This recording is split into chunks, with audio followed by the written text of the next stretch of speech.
चार एक्सपर्ट्स या ठिकाणी आलेलो आहोत. Academic and administrative audit, it is a backbone of success of any institution. If we want to be a successful person, audit should be there. त्याला आपण आत्मपरीक्षण किंवा self introspection असं म्हणतो. आपण सर्वजण आणि मी स्वतः शिक्षक आहोत. मी गेली 38 वर्षे प्राध्यापकाचं काम करतोय विद्यापीठामध्ये. ओळख सांगणं बरोबर नाही, पण मी कॉमर्स आणि मॅनेजमेंट मध्ये महाराष्ट्रात सर्वात जास्त शिकलेला प्रोफेसर आहे. 19 डिग्री आहे. हा संदर्भ याच्यासाठी सांगितला की आपण किती सिन्सिअरली रिगरसली हा कोर्स अटेंड करतो. On the basis of that our development is depend. जर मी रिगरसली माझा कार्यकाळ माझा करिक्युलम पूर्ण करत नसेल तर I enable to develop my self.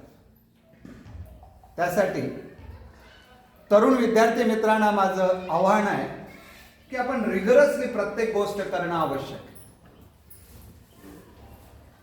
आणि हे करण्यासाठी मग टाचन वही असेल. मी देखील बीएड केलेलं आहे, पण अर्ध्यावर सोडलं कारण मला सिनियरसाठी एमफिल करणं आवश्यक होतं, पीएचडी करणं आवश्यक होतं, टेक्निकॅलिटीज होत्या. ज्यावेळेला आपण रिगरस ऍक्टिव्हिटी करतो त्यावेळेला इन डेप्थ आपण अभ्यासाला लागतो आणि एक प्रभावी शिक्षक म्हणून विद्यार्थ्यांच्या समोर उभं राहू शकतो. मी जर पाट्या टाकायचा प्रयत्न केला तर I enable to become a good teacher, good professor and stand before the learned students.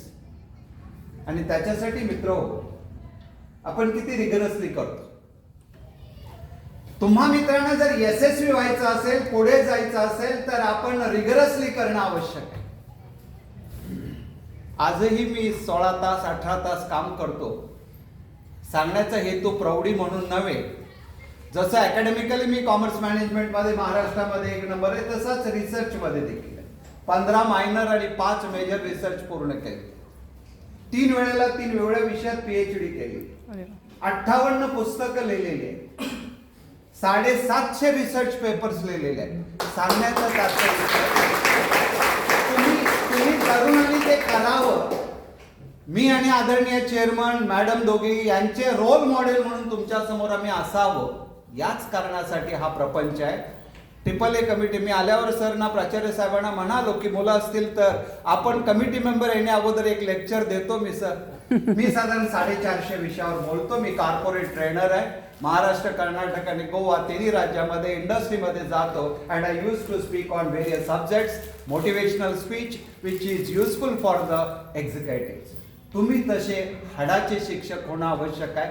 प्रभावी वक्तृत्व असणं आवश्यक आहे. व्होकॅब्युलरीवरती कमांड असणं आवश्यक आहे. मुद्दे कसे काढावेत, मांडावेत, कारण आपण विद्यार्थ्यांच्या समोर उभं राहतो. आणि बीएडला मेथड्स मला माहिती आहेत. उभं कसं राहावं, बोलावं कसं, फळा कसा पुसावा वगैरे वगैरे. आणि त्याच्यासाठी अटेंडन्स महत्वाचं आहे.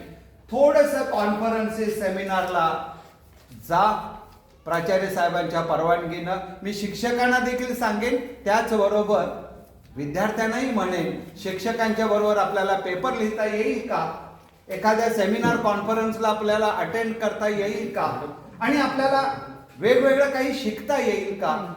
त्याच्यासाठी आपण सतत हजर राहणं, रिसर्च ऍप्टिट्यूड असणं. कारण ज्यावेळेला when we are imbibing the research our analytical mind will develop. चिकित्सक वृत्ती डेव्हलप होते आणि त्याच्यासाठी तुम्ही ते करावं. थोडंसं सातत्य त्याच्यामध्ये राहावं. प्रचंड आणि प्रचंड परिश्रम करावेत की जेणेकरून तुम्ही म्हणाल की हा एवढं शिकलाय किंवा